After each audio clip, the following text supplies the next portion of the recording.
Zuhdi Jasser is a very good friend of mine. He's a wonderful patriot. He's a brilliant man.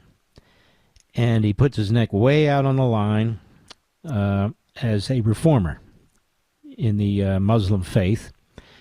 And yet, in my view, he represents tens of millions of Muslims who do not buy into Islamism and terrorism and all the other isms. They want to practice their faith. They want to get along with their neighbors. Zuhdi's one of them. I know many in my own community. One of them is my banker. And I mean, I can go on and on down the list. They want nothing to do with this bloodlust. Nothing.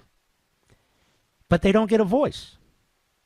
Instead, the terrorists are funding the destruction of America, Europe, and Israel.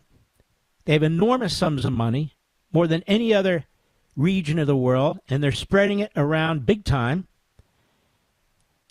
And it seems like our politicians and our government speaks to them and not to other Muslims who want nothing to do with them.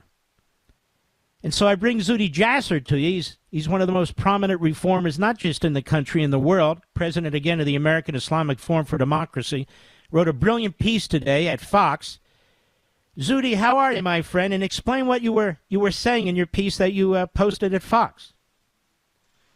Well, thank you so much, Mark, for having me. It's always great to be with you. You know, this piece has been long in the making, and it was just the right time to talk about it now. And basically, my point is that peace depends on total defeat of Hamas, the Islamist cult, and also getting an unconditional surrender from the Palestinians and also Hamas. Because, you know, how many wars do we need? It was, 48, 56, 67, 73, and now this war has been going on since 23.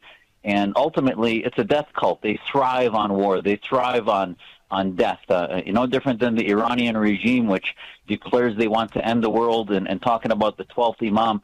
These Islamist jihadists, they find more happiness in death than they do in life. So therefore, the way to defeat them and get that voice, that Palestinian voice that now we're seeing in the streets the last few months, finally, demonstrations in Gaza against Hamas. So if you want to amplify those voices, look what happened in World War II. Germany, Japan finally rebooted their entire cultures when they had to surrender unconditionally. Japan's theocratic cult was marginalized, and they became a thriving free market capitalist democracy after they had to resign and surrender. And this is why I don't understand why we haven't declared that. It needed a Muslim to say it, I guess, and to tell the world, listen, enough with the vacuum of power. Defeat them, and enough already. Have them at a table in which they sign a unconditional surrender. Why is it, do you think, Zuhdi Jasser, that Israel apparently is not allowed to destroy Hamas, that Israel has to keep entering into ceasefires with Hamas, which then we have these other countries that are funding them, Qatar, that is Hamas, to live for another day, to kill for another day? I mean, there's not another country on the face of the earth, certainly not us, that would tolerate this. Would there? Is there? Am I missing something? You're not missing anything.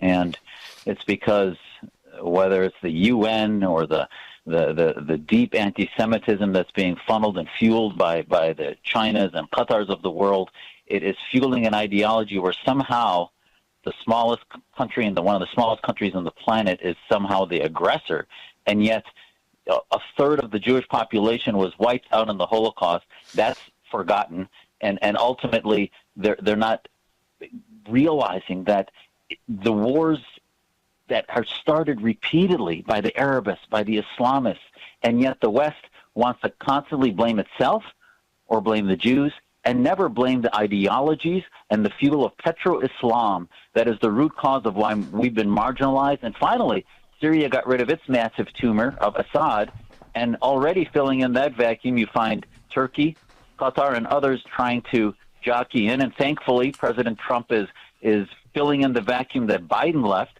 and hopefully we'll see a reset there. But ultimately, it's because it's everything about blaming the West and not actually dealing with the diseases. I'm a doctor. I deal with treating cancers, treating diseases, not just treating symptoms. And the left, the victim-oriented left, just likes to treat symptoms and blame everything in gaslighting fashion on us. Now, in your great book, you point to an Islamist, 1965. He writes a book.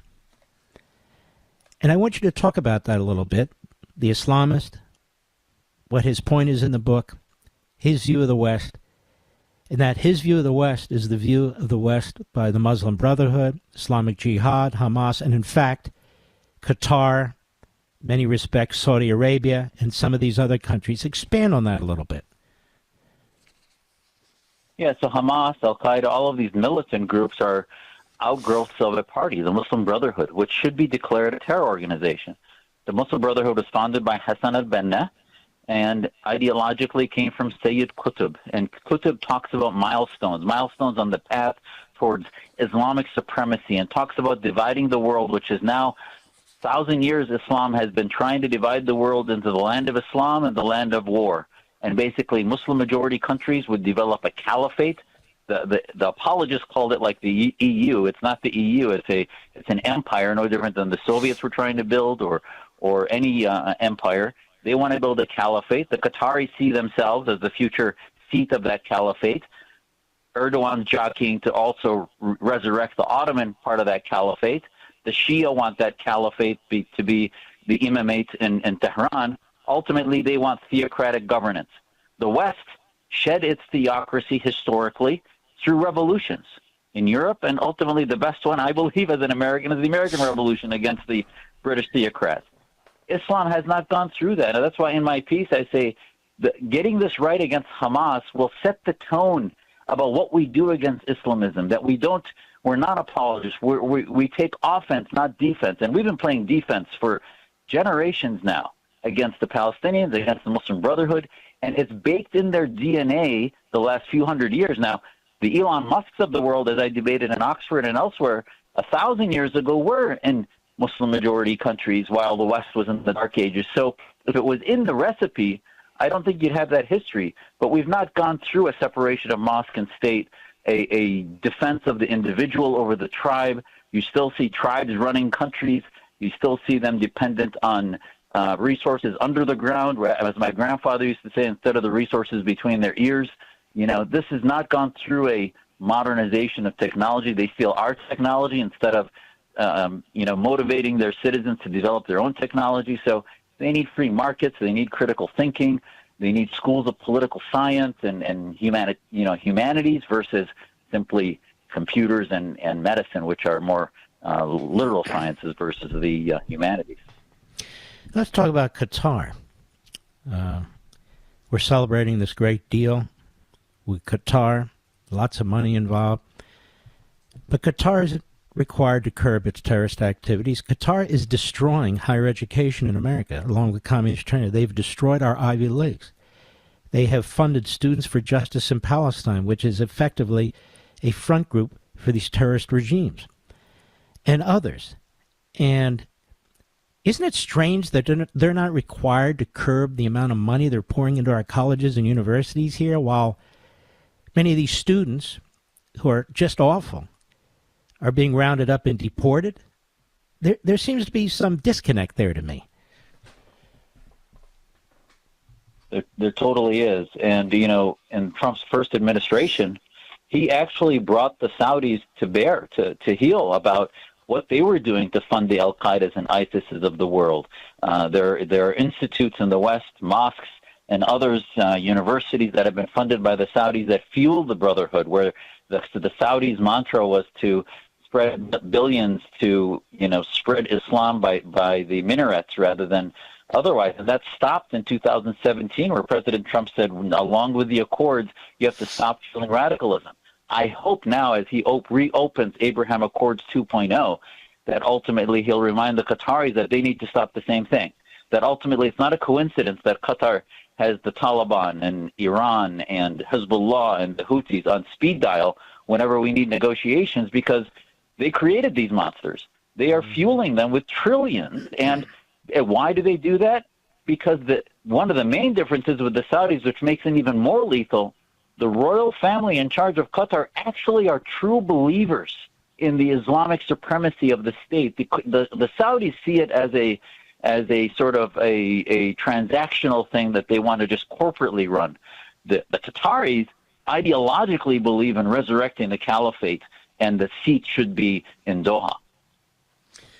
And in fact, the Qataris are hated by the Saudis, aren't they? And in fact, the Qataris have tried to overthrow the Saudi monarchy. They've tried to overthrow the Jordanian monarchy, UAE, Oman. They all despise the Qataris. And yet the Qataris are ubiquitous in the United States, buying law firms and lawyers and politicians and sporting teams and $5 million to the Medal of Honor Museum, for God's sakes. They're ubiquitous in our colleges and universities, spending billions and billions and billions of dollars, and we don't even slap their hands. It's just mind-numbing at how much and how much there is actually legislation already in place to expose this. And, you know, the Deterrent Act passed the House twice. Hopefully it'll pass the Senate, in which not only does it expose China's donations to universities, but Qatar's and others.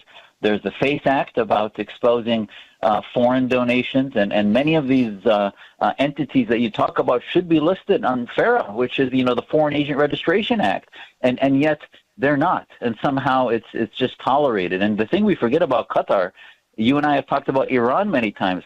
A lot of the trillions of wealth that Qatar has, they share in natural gas oil fields with Iran. So they are. This is where they get an antagonism with the Saudis. Is ultimately they are shifted more towards the Iranian Shia crescent, even though they're Sunnis, than they are with the Arab countries. And they were actually isolated with an embargo during Trump's first administration that actually began to isolate them. And now, hopefully, this is just the first trip of many that the president will make in which he then ratchets back and tries to rein them in. And I think we should revisit why we have a base there. It doesn't make any sense when the Iranians are threatening us through surrogates like the Houthis and others.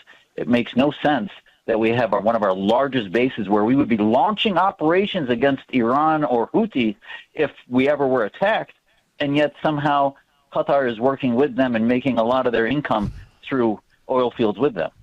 Let me ask you a quick question, Zuhdi Jasser. I'm going to spell a word for you. I've pronounced it phonetically, but I need you to pronounce it. And tell the American people what this is, because I've written about this in my new book, too. And you're quoted in my new book, but I've written about this in my new book. It's spelled Taqiyya. What is that?